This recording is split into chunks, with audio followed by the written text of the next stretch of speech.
मेरी आपसे अदबन गुजारिश है कि अपने हिम्मत और हौसले को बुलंद रखिए। डरने और घबराने की ज़रूरत नहीं है। बहुत से लोग आए और चले गए, कुछ नहीं कर सकेंगे इंशाअल्लाह ताला। मेरी बात को याद रखो आप, कुछ होने वाला नहीं है।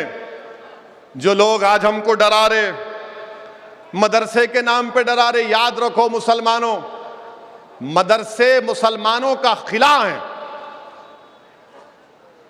मदरसे मुसलमानों का खिला है। मदरसे मुसलमानों का चिराग है। मदरसों से हम इस्लाम की तालीमात पर अमल करते हैं। यही मदरसों से हाफिज कुरान निकलता है जो कुरान पढ़ाता है। इन्हीं मदरसों से इमाम निकलता है जो हमको अच्छे और बुरे की तमीज पैदा करवाता है।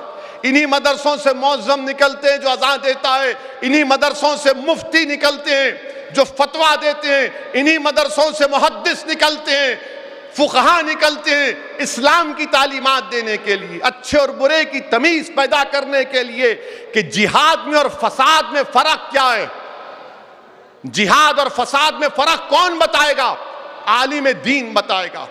मगर हमारे वतन अजीज में मदरसों को निशाना बनाया जा रहा है।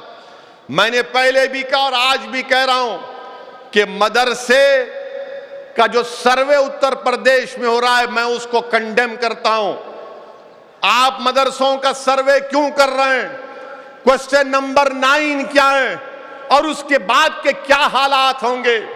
मैं तो अपनी बात करता रहूंगा, मगर जो लोग आज मुझ पर तनकीद कर रहे हैं कि वैसे ही तुम उत्तर प्रदेश जाकर इलेक्शन क्यों लड़े, अरे बताओ, आज मदरसों का सर्वे उत्तर प्रदेश में हो रहा है, वक्फ का सर्वे हो रहा है, कहां गए आप लोग?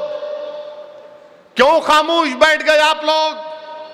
ये कौन सी तुम्हारी सियासत है कि जब मैं इलेक्शन लड़ रहा था तो तुम रात के अंधेरों में छुप छुप कर जाकर मुसलमानों की बस्तियों में कहते थे कि असद से दूर रहो और अखिलेश को करीब करो, असद से दूर रहो और अखिलेश को करीब करो। अब अखिलेश मुंह नहीं खोलता और असद ही मुंह खोलता है। इस पर तो सोचो, इस पर तो सोचो। ये कौन सी तुम्हारी सियासत है कि उत्तर प्रदेश में समाजवादी की ताईद और समाजवादी बीजेपी को नहीं हरा पाई तो आप बीजेपी के दुम छल्ले बन गए? ये कौन सी सियासत है आपकी, बताओ? मेरी मुखालिफत करो, मुझे परवाह नहीं है, मगर तुम जिसके लिए काम करे उसको तो बोलो कि मुंह खोल, कुछ तो बोल, जिंदगी का एहसास दिखाओ, दिलाओ उसको, मगर कुछ नहीं बोलेंगे।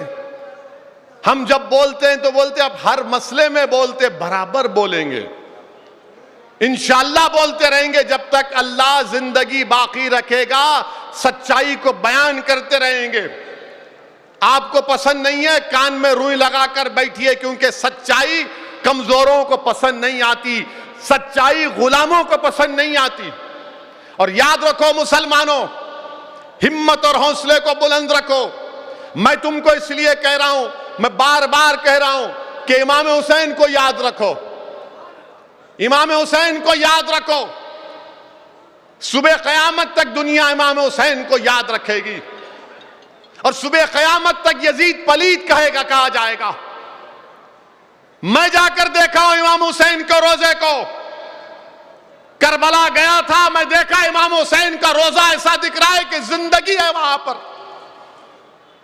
हुसैन के रोजे पर जिंदगी नजर आ रही है। वो करबला के मैदान को देखा, आंख में आंसू आ गए कि इसी जगह पर नवासे रसूल ने, अपने अहले बैत ने अपना सब कुछ कुर्बान किया। मगर जब वो रोजा देखोगे तो बोलेंगे यहां तो जिंदगी की मिसाल है।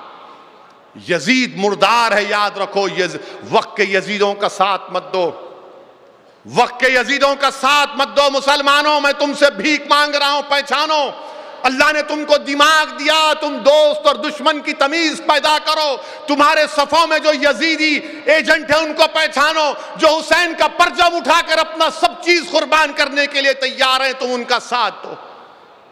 अगर ओवैसी खराब है तो ओवैसी से अच्छे एक लीडर को बना लो। अगर ओवैसी में थोड़ी बहुत सच्चाई है, मजलिस में, तो साथ दो। मगर इन यजीदियों को पहचानो, वक्त के यजीद का साथ दोगे तो फिर वक्त का फिरौन और नमरूद मजबूत होगा।